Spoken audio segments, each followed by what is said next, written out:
On the night of March 16 in the year 2000, in a small village called Kanungu in Uganda, a party was happening.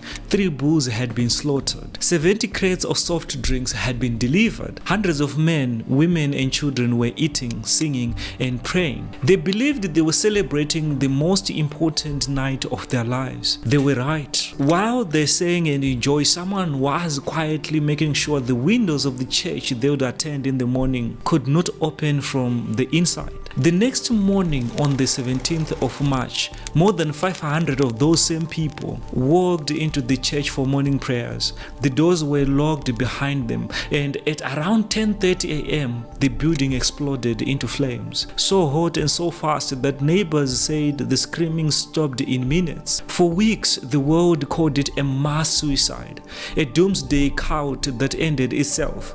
Then the police started digging. This was not a suicide. Investigators believed this was a plan, a cold, patiently, carefully managed plan that took years to build and one morning to finish. And at the center of that plan was not the man the world blamed. It was a woman, a former banana beer seller from a small village in Uganda. Her name was Credonia Mwerinde. This is the untold story of how she allegedly master planned the end of her own members. In this documentary, you hear the untold details of the final months of the whole massacre, the secret graves, the letters that were posted days before the fire. Stay with me. This story will disturb you somehow, but it must be told. I honestly want to take this opportunity to say thank you so much for the amazing support. Thank you for liking and commenting on my videos. The engagement is amazing. And we are almost there to 200,000 subscribers. We are only left with 3,000 subscribers. So if you are new and watching our videos for the first time, please, I'm kindly asking if you can subscribe, like, and let's engage in the comments. Ababire basaba werera hasigara amagufa gine nigatumbuka. Credonia Mwerinde, she was born around 1952, right there in the Kanungu area of southwestern Uganda, near the border with Congo and Rwanda. Her father, Paul Kashaku, was a respected local man in the community. The family was Catholic in a region where Catholic faith runs deep. But Credonia's early life was not the life of a holy woman. According to multiple accounts from people who knew her, Credonia ran a small business selling banana beer and at one point operated a bar in the Kanungu Trading Center. Neighbors described her as a sharp, ambitious woman, a woman who understood money. Reports from the Ugandan media and investigators also alleged something darker, that her personal life was full of broken relationships, that businesses connected to her had a strange habit of ending badly. One reported allegation says, and I must say it was never tested in any court, it claims that property connected to a man who left her was destroyed by fire. By the late 1980s, Credonia's businesses were struggling. She was a middle-aged woman in a small town with no husband, no wealth, no future that anyone could see. And then in 1988, everything changed. Credonia announced that the Virgin Mary had appeared to her and told her that humanity had broken the 10 commandments and the end of the world was coming. Now pause and think like any investigator, not a believer. A failed businesswoman deep in a Catholic region in a time of fear. Because remember, this was Uganda after years of war. People were desperate for answers, and Credonia had just found a product that never runs out of customers, and that is hope.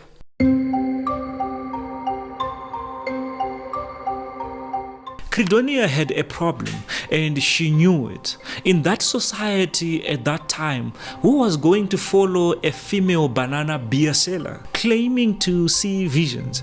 She needed something she did not have, and that is respect, a face that people would trust. So she went looking for one. Joseph Kibwetere. In 1989, Credonia and her sisters traveled to meet a man named Joseph Kibwetere. He was everything she was not: a wealthy, educated Catholic man from a good family, a former school administrator, a politician, a man who had once even dreamed of becoming a bishop's right hand, and crucially, a man who was already claiming to have had his own religious visions. Credonia told Joseph that the Virgin Mary had sent her to him, that he had been chosen. Think about how clever she is. She did not ask him to follow her. She fed his ego, and in doing so, she took control of the whole situation. Joseph welcomed Credonia into his own home.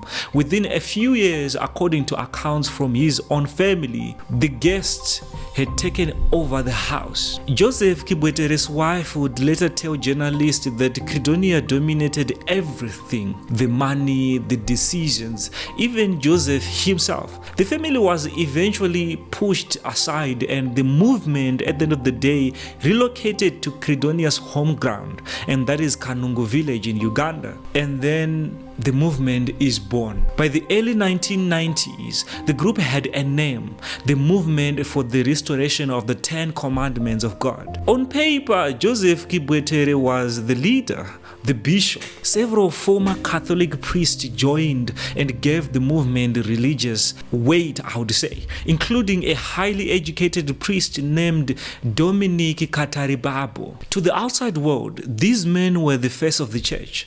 But survivors and investigators tell a different story later about the inside.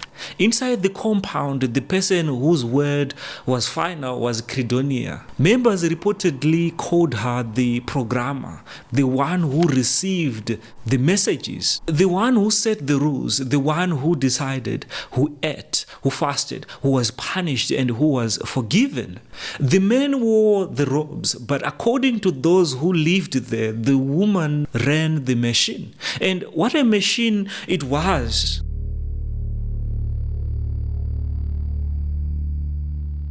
Now, I want you to slow down with me, because this part is the heart of the whole story. People always ask, how can hundreds of normal people, farmers, teachers, mothers, even former policemen, end up locked inside a burning church? The answer is not stupidity. The answer is system design.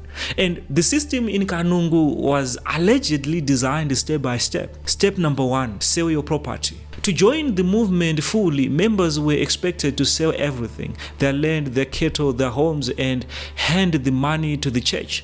This was explained spiritually. The world was ending, so why keep worldly things? But look at the practical effect of it. Once your land is gone, you cannot leave. Where would you go? You have no home to go to return to. Your old village may laugh at you. The church is now your food, your bed, your family, your everything. The money, meanwhile, went to the leadership, to Credonia. Step 2. Take the voice. Now, this one is one of the most chilling details of the entire story. Inside the compound, ordinary speaking was heavily restricted. On many days, members were only allowed to communicate in sign language or in writing. Talking, they were told, could lead to sin, to lies, to gossip, to breaking the commandments. But think about what silence really does to people. If members cannot talk freely, they cannot compare, they cannot whisper doubts, they cannot organize, they cannot ask each other the most dangerous question in any crowd: are you also starting to doubt? Silence did not protect them from sin. It protected the leaders from questions. There it is: no property, no voice, no strength, no future outside the fence. That is not a congregation anymore. That is a warehouse of human lives, fully controlled by whoever holds the key. December 31st, 1999. All over the world, people feared the millennium. But the real fear was more real in Uganda, because they were told the world is ending. The members had given everything for this night. The world was going to end. The Virgin Mary was coming. Christians from other churches questioned the whole program, and then they said, is it not supposed to be Jesus Christ coming and not the Virgin Mary? Then midnight passed. The sun rose on January 1st, 2000. The birds sang. The villages of Uganda looked exactly the same. Nothing happened. The most dangerous moment in any cult. Now understand something about doomsday movements everywhere in the world. The most dangerous day is not the day of the prophecy. It is the day after the prophecy fails. Because that is the day the spell begins to crack. And in Kanungu village, according to survivors and investigators, the cracks came fast. Members began to murmur, to doubt, as much as silence people can doubt. Some reportedly demanded answers, and a smaller, braver group demanded something far more dangerous: their property. They wanted their property back, their money back. The impossible refund, I would say. Now, stop and think about Credonia's position in January 2000. The money by most accounts was gone and invested in something else. Even if she wanted to refund people, she likely could not. And if angry ex-members walked out of that compound and went to the police, to the journalists, to their families, the entire empire would collapse. Credonia's answer at the end of the day was smooth. She said a new message came from heaven. The Virgin Mary had granted an extension. The world would now end on March 17, 2000. The faithful should prepare for that day. That's what she said. To the members, it sounded like mercy, a second chance. But investigators would later look at what happened between January and March and see something else entirely. They would see preparation, not for the end of the world, but for the end of the witnesses, to the end of those who were complaining and doubting. Here is the detail that separates Kanungu village from almost every other cult tragedy in history, and it is the detail that convinced the investigators that this was murder, not suicide. The killing did not start on March 17. According to Ugandan police findings, it had allegedly been going on quietly for weeks, possibly months before the fire. Days after the church fire, police went to a compound in a place called Rugazi, the home of Father Dominic Kadaribapo, the educated priest, the man with the American degree. His neighbors mentioned something strange. Some weeks earlier, they had been digging at the house. The explanation given at the time seemed innocent enough. Renovations. Police broke open the floor and the compound grounds. Underneath, they found bodies, dozens upon dozens of them, pegged into pits, many reportedly buried beneath a freshly finished surface. In total, the Rugazi site alone yielded well over 150 victims. And here is the crucial part. Post-mortem examinations indicated many had been strangled. Some showed signs of poisoning. Some had stab wounds. These people were ended close up, quietly, one by one, and then hidden under the very floors the community walked on. It did not stop there. Mass graves were uncovered at multiple properties connected to the movement that Credonia created. Allegedly, when the investigations were suspended, the estimated death toll was around 1,000 people, combining with the fire incident. Now, that is one of the worst mass killings linked to a religious movement in modern history. So, who was being buried? That is the question. Now, ask the question the investigators asked. If the fire was still weeks away, who were these people already in the ground? The theory that emerged from the police and the researchers is chilling in its logic. The buried victims were largely the doubters, those who were complaining, those who wanted their money back, the ones who might run to the authorities. Allegedly, they were dealt with in small groups, called for special prayers. Remember, families were already separated, so a missing husband or a missing sister raised no alarm. In a community of silence where nobody could freely ask, where is Robert? Where is Jane? People simply vanished into the floor and no one would ask questions. If these findings were correct, then by early March, the loudest doubters were already gone. Ended just like that. What remained inside the movement were the most obedient, the most faithful, the ones who would walk anywhere they were told to go, even into a locked church. In the days before March 17, the movement began selling off its remaining property. Cattle went for cheap, personal items were sold or even given away freely. To the neighbors, it looked like generosity. Maybe the group was moving, maybe they were preparing a great feast again.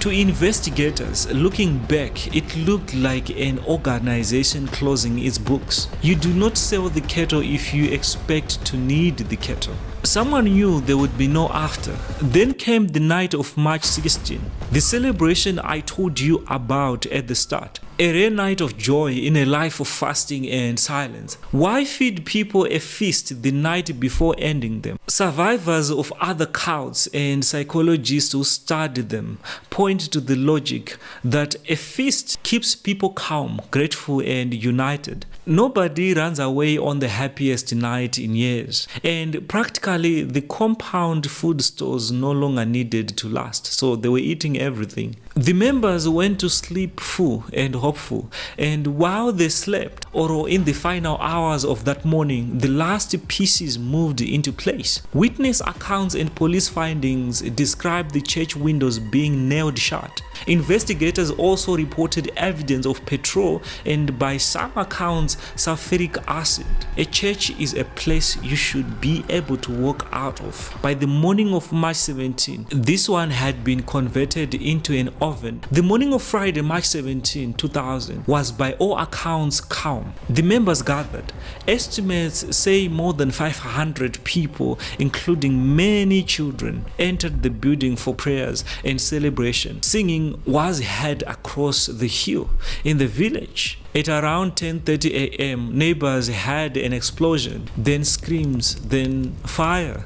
Enormous, unstoppable fire feeding on the fuel. No one was able to come out. By the time anyone from the outside could respond, there was nothing to respond to. The heat had been so extreme that victims were burned beyond recognition, fused together in their final positions.